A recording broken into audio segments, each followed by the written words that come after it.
But I don't see Jesus in all that. I don't Okay, see all the right. equation of But that. as a consequence of Adam and Eve eating the apple, all the children would be born with this original sin. Ooh, now I think we're onto something here.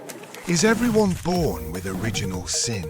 Is that the cause of pain and suffering in our world? And is there a way to verify if Jesus is the truth? Find out in these two students' questions to Cliffe and discover, perhaps, an unexpected truth. Get ready for a biblical breakthrough. Exists between animals, not from humans to animals, but between animals, suffering exists. Why are they being punished for suffering between themselves They're not if being they punished. didn't do anything wrong? You're correct. You're absolutely correct. They didn't do anything wrong.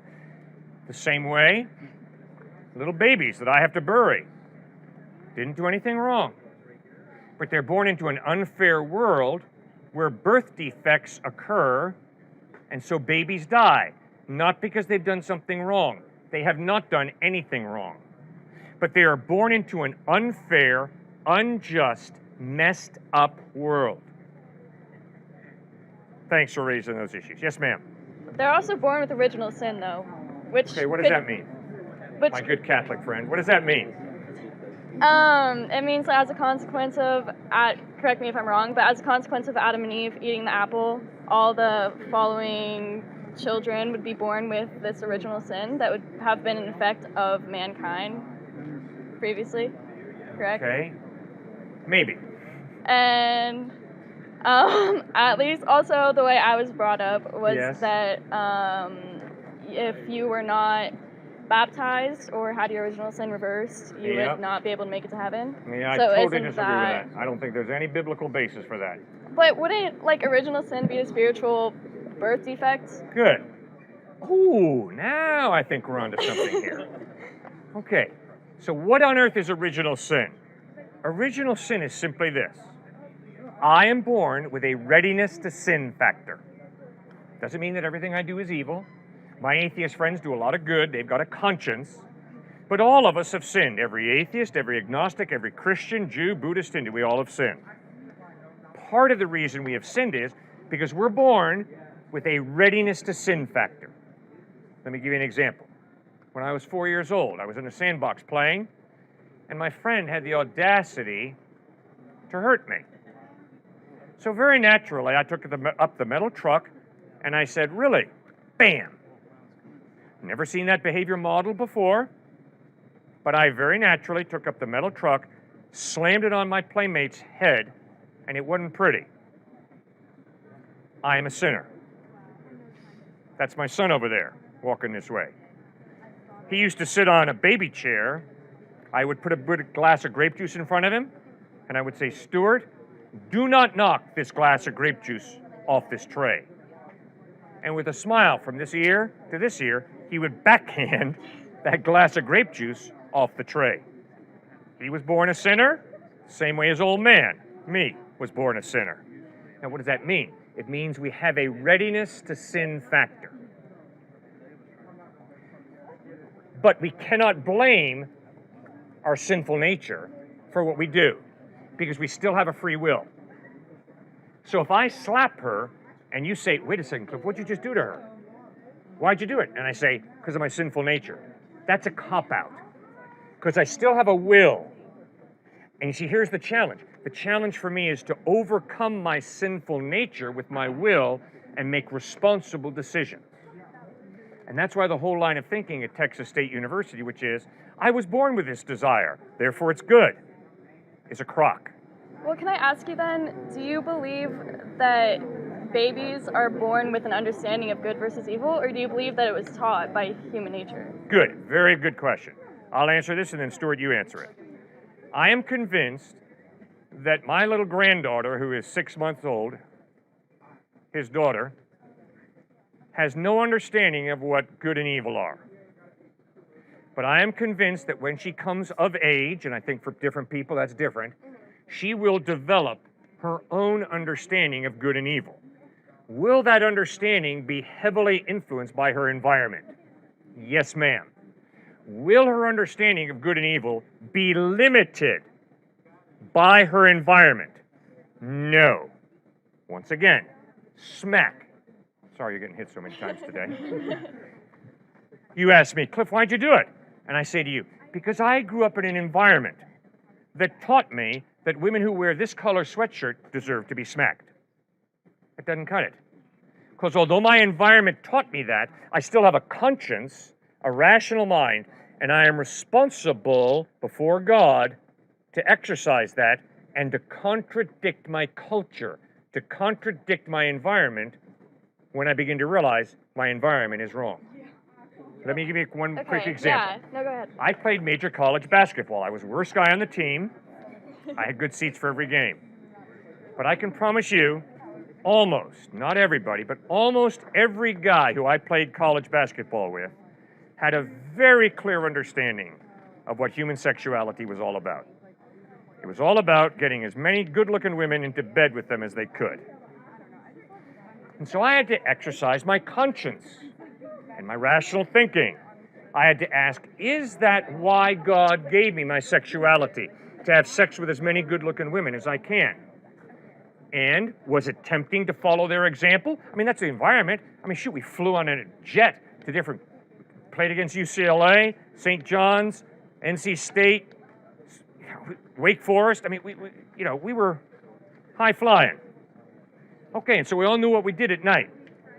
All right? So I had to make a decision. Is that the right way to live? Is that the right way to treat women? Is that the right way to express my sexuality? Or has God created my sexuality for a different reason? So I had to contradict my culture. And guess what? I've learned to respect people who contradict their culture and don't support racism. I work with some skinheads.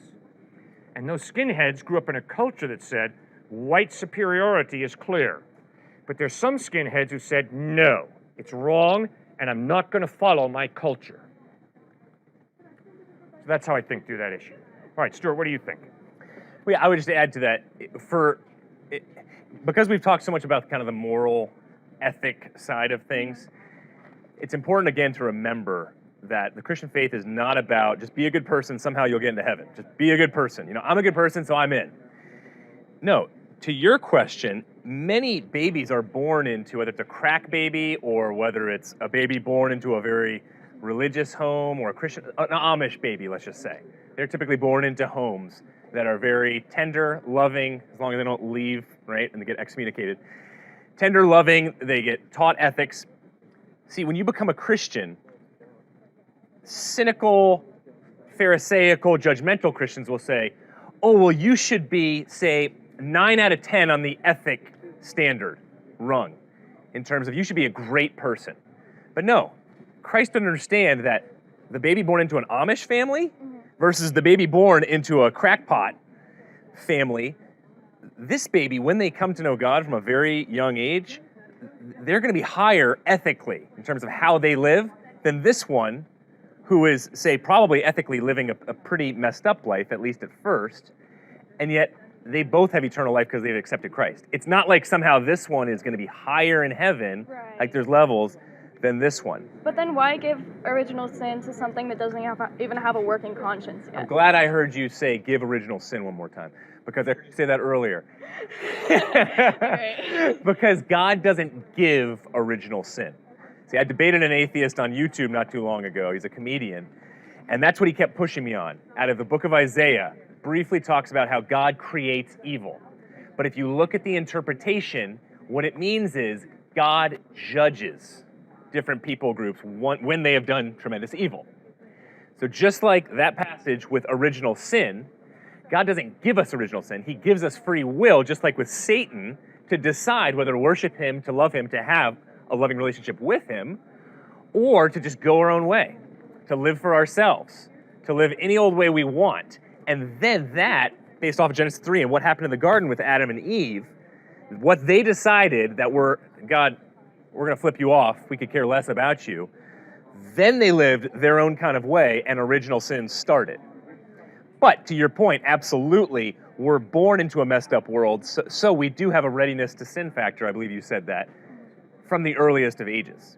But babies will also be in heaven, because when David's baby dies, his wife was Bathsheba, he says, I will go to you, you will not come to me. So babies will be in heaven. based off of the question earlier on suffering. Does that make any sense? Yes. Thank you so much for raising that. Yes, sir. So I believe in God, and I turned Christian, and I know it's only because I'm American, and obviously the main religion in America is Christian. Yeah. So that's why I lean towards Christian. But I have a question. So if Not a good reason to lean towards Christian, okay? I appreciate your maybe not. honesty and your ability to analyze yourself. Yeah. Please do not believe in Jesus Christ because you grew up in America. Not a good reason. No. I believe in God, Good, and I didn't before, right? but I'm still stuck on this whole Jesus thing. Yes. Because if he's sinless, like, Yes. is there a possibility that there will be another person born that's sinless, or is Jesus the only one? Well, Jesus is the only one that I know of so far who's been born sinless. Mm-hmm. And I think it's highly unlikely that someone will be born sinless. I guess my main question is I can believe in God because Yep. I know I can't see him factually, but I have a belief in him. Yes? But I don't know if I can believe in Jesus because he was on earth, Yes. and not everybody was there to prove whether he was sinless or not. Like, he wasn't surrounded by Good people point. 24/7 saying... Good point. Very good point. So Yeah. maybe Jesus did sin at some point. Mm-hmm. But I have to follow the evidence. And the evidence is the Apostle John lived closely with Christ for 3 years. And in 1 John, John writes, "In him is no sin." So you're right, John didn't live with Jesus intimately for 33 years. Just for 3 years. Yeah. But I can promise you, if a dude lives with Jesus for 3 years and can honestly say, I've never seen the guy sin, that's pretty impressive. Then in John chapter 8, Jesus looked into the faces of his enemies and asked them, which one of you can prove me guilty of sin? And his enemies were silent. Whoa! I can promise you my enemies can point out many times that I have sinned. Stuart? Tacitus, Pliny the Younger, Josephus, many of these external sources, he was talking about internal sources with the Gospels, talk about not so much Jesus. Jesus was talked about in a way where he was a magician, Josephus talked about, how he was nasty. But then other sources contradicted him, saying that he just hated Christianity. That's why he was saying that about Jesus. So I would look more so at his followers to talk about the sinlessness, because they were known for a few different things. One, against infanticide. They were pulling babies off of garbage heaps. Two, egalitarianism. They treated everybody equally. Three, they were made up mainly of slaves who were coming into the church. Fourthly, they were non-retaliatory. They were known in a very weird kind of way to actually not get revenge on other people groups, which was huge during that day. So I'd look at Christians as the evidence for Christ.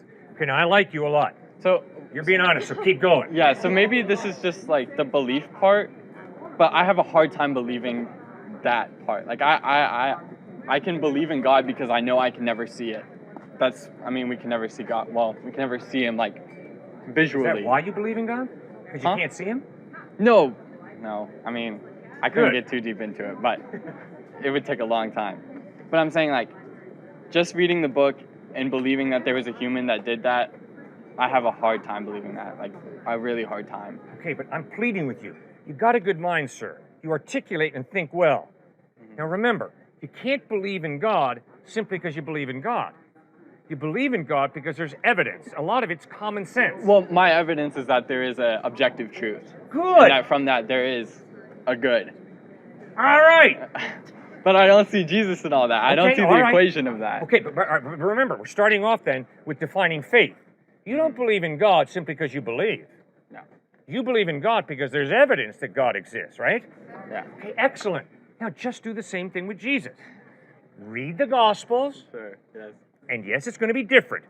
The evidence that God exists is not historical. It's philosophical. Right. You see order and design, points to a designer. You see a moral absolute, an objective moral, points to a moral lawgiver. Okay, you've got your evidence. Now, when it comes to Jesus, it's not going to be philosophical. Why? Because he claimed to be God in human form. But I like that, because that means we can historically analyze Christ. Which is why Paul writes in 1 Corinthians 15, if Jesus Christ is not risen from the dead, we're idiots for believing in him. Because the veracity, the truthfulness of Christ is based on his claim, I'm going to die and rise from the dead. Ooh, that was a big mistake, Jesus. What's the mistake? You gave us a way to verify you or falsify you. If you don't rise from the dead, you, Jesus, are a liar. But if you did rise from the dead, You, Jesus, are the truth. This video inspires me to know deeper the story of Jesus, so I can strengthen my faith and trust in him even more, and realize even deeper his reliability, as well as understand deeper, true godly love and his gift of free will to us, free to choose him or not. I pray this video has inspired you to pursue an even deeper relationship with Jesus. Amen. Watch this next video to see how Cliffe answers the tough questions of why pain and suffering exists. And why is Jesus the only way? Check it out right here.